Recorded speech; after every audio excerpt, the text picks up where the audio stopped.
اچھا 200 کے قریب آپ نے ڈرامے لکھے؟ 250 کے قریب. اور آپ نیوز کاسٹر بھی رہے؟ جی سر. اور لاہور میں بھی آپ نے ایک ٹی وی ڈرامہ میں کام کیا؟ جی جی. برزخ میں؟ جی جی. تو اس میں کیا کردار تھا؟ برزخ میں میرا کردار تھوڑا سا چیلنجنگ تھا اور بڑی مشکل سے مجھے ایکسیپٹ کرنا پڑا. کچھ فیلڈی لینگویج بھی تھا جو میں نے ان سے کہا کہ یہ میں نہیں کر پاؤں گا کیونکہ میں استاد رہا ہوں, میرے سینکڑوں شاگرد ہیں اور مجھے ایک پورٹرے کر رہے ہیں وہ ایک جن سے ہم نے تمیز سیکھی ہے, اور اب اگر میں چند پیسوں کے لیے یہ والے جملے بولوں گا تو اس کے تو میم بنیں گے, میری تو عزت چلی اچھا جائے گی. یہ ایک ایپیسوڈ میں تھا یا کئی ایپیسوڈ؟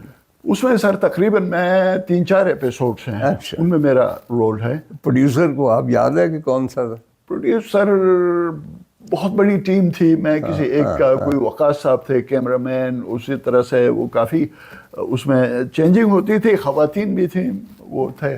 شہرباز صاحب وہ برزخ کی جی جی وہ آپ کہہ رہے تھے کہ تھوڑی سی اس میں نیگیٹو لائنس تھی, جی. ہم اس کو فراموش کر دیتے. بنیادی کردار کیا تھا؟ بنیادی کردار یہ تھا کہ کچھ لوگ جوان لڑکیوں کو پیری مریدی کے چکر میں ایسی جگہ بھیج رہے ہیں جہاں سے وہ واپس نہیں آ رہی. آپ کیا تھے, پیر بنے ہوئے؟ میں پیر کا نمائندہ تھا. اچھا. اور زیادہ بدنام میں تھا ڈرامے میں کہ یہی وہ بندہ ہے. شکل آپ کی تھی؟ جی جی. مطلب یا داڑھی واڑھی لگائی آپ؟ نہیں بس ایسے ہی, وہ ہلکی داڑھی رکھی ہوئی تھی میں نے, تو وہ ڈیمانڈ تھا سین کا جیسا آپ سمجھتے ہیں.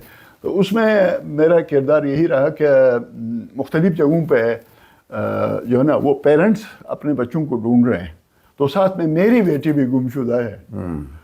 تو لہذا اس معاشرے کو سمجھانے کے لیے کہ میں مجرم نہیں ہوں, میری اپنی بیٹی برزخ چلی گئی ہے, تو لہذا وہ ہم مختلف عجیب و غریب ہانٹڈ پلیس میں پیرنٹس جو ہے نا, ہمارے ساتھ خواتین بھی تھیں تو مرد بھی تھے, تو ہم اپنے بچوں کو ڈھونڈنے کے لیے کہیں پرستان جاتے ہیں, وہاں پریوں سے کو ناچتا ہوا ہم دیکھتے ہیں, تو ہمیں حیرت ہوتی ہے کہ کہیں ہماری بیٹیاں یہاں تو نہیں ہیں, اور کہیں عجیب و غریب گھاٹیوں میں ان کو ڈھونڈ رہے ہیں کہ لیکن وہ مل نہیں رہی. اچھا آپ نے فلمیں بھی تو کی؟ سر فلموں میں میرے چلے تھے, ساتھ میں کام کیا ہے. اچھا. کراچی میں عادل صاحب ہیں پروڈیوسر, اس کے میرے دوست ہیں اس لیے نام بھی یاد رہا. نام کیا ہے فلم کا؟ فلم کا نام ہے سر چلے تھے ساتھ. چلے تھے ساتھ. یہ سیریز تھا؟ ایک آرٹ ٹائپ کی فلم تھی یہ. اوکے. اور اس میں زیادہ تر یہ آپ کی طرح جس طرح آپ نے اس کلچر کو پروموٹ کیا ہے, اسی طرح ان کا فوکس زیادہ تر کلچر پہ تھا وہاں کے. لیکن وہ جو ہے میرا کردار گائیڈ کا تھا.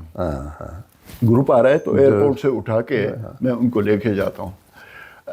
اس میں کہانی یہ تھی کہ عطا آباد کے ایک صاحب ہیں, انہوں نے اپنی بیٹی کو کراچی ڈاکٹر بنانے کے لیے بھیجا ہے, اور وہاں ایک فیملی کے ساتھ رہتی ہے. وہ فیملی اباؤٹ ٹو فریکچر ہے, میاں بیوی کے بیچ میں کنفیوژنز ہیں اور یہ سارا کچھ.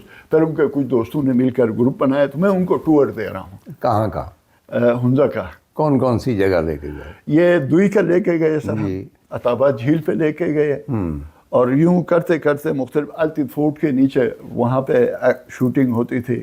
تو جہاں جہاں ان کا سین تھا اس میں یہ تھا کہ ایک چائنیز لڑکے سے محبت ہو جاتی ہے. قبرستان دنیور میں جو چائنیز قبرستان ہے وہاں گروپ کے ساتھ جاتے ہیں, تو وہ جو عطا آباد کا جو بندہ ہے اس کی جو بیٹی ہے ایک چائنیز, اس سے اس کی دوستی ہو جاتی ہے. بڑی انٹرسٹنگ دل آ جاتا ہے.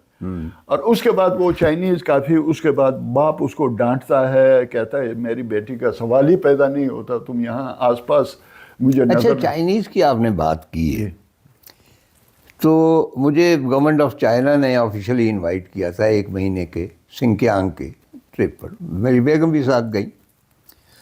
تو وہاں پہ ہم 2 جگہ گئے, مثلاً ارمچی کا جو میڈیکل کالج تھا وہاں گئے, اس کے علاوہ ہم ارمچی یونیورسٹی گئے. صحیح. اور وہاں مجھے بہت حیرت ہوئی کہ بہت بڑا انہوں نے نیون سائن میرے نام کا لگایا ہوا ہے اور میری کتابوں کے نام. اچھا اس پہ میں بہت حیران ہوا کہ چائنیز کو میں نے لکھی ہیں کتابیں چائنا کے اوپر, تو ان کو خیر وہ ہمیں ملانے گئے جو لینگویجز ڈپارٹمنٹ. رائٹ. اچھا وہ لینگویج ڈپارٹمنٹ میں زیادہ تر جو لڑکیاں تھیں وہ مجھے پاکستانی لگ رہی تھی اور لڑکے بھی، کوئی لاہور کا تھا کوئی کہیں کا تھا، لیکن انہوں نے کہا کہ ہم بیسیکلی نارتھ کے اور ہم چائنیز ہیں، ہم یہاں پہ سیٹل ہو گئے ہیں، نو وی آر چائنیز، اور ہم چائنیز بھی سیکھ رہے ہیں اور اردو بھی سیکھ رہے ہیں. اور وہ آبویسلی اتنا فریکوینٹلی، ارمچی بہت دور ہے حمزہ سے، نہیں آتے تھے حمزہ، وہ بہت اداس ہوئے تھے. اور خاص طور پہ میڈیکل کالج کی اسٹوڈنٹس، مجھے یاد ہے کہ انہوں نے اتنے اچھے اچھے خوبصورت، اتنی اچھی بچیاں لگ رہی تھی کہ ان سے پوچھا میری بیگم نے کہ تم تو لگتا ہے کہ فیشن کوئی آپ کی واک ہے وہاں. کہنے لگی بڑے عرصے سے ہم نے پاکستانی کسی کو نہیں دیکھا، طارق صاحب ہمارے بزرگوں جیسے، تو ہمیں جو پتہ چلا کہ آپ دونوں آ رہے ہیں تو اس سے بہتر اوکیزن کیا ہو سکتا تھا.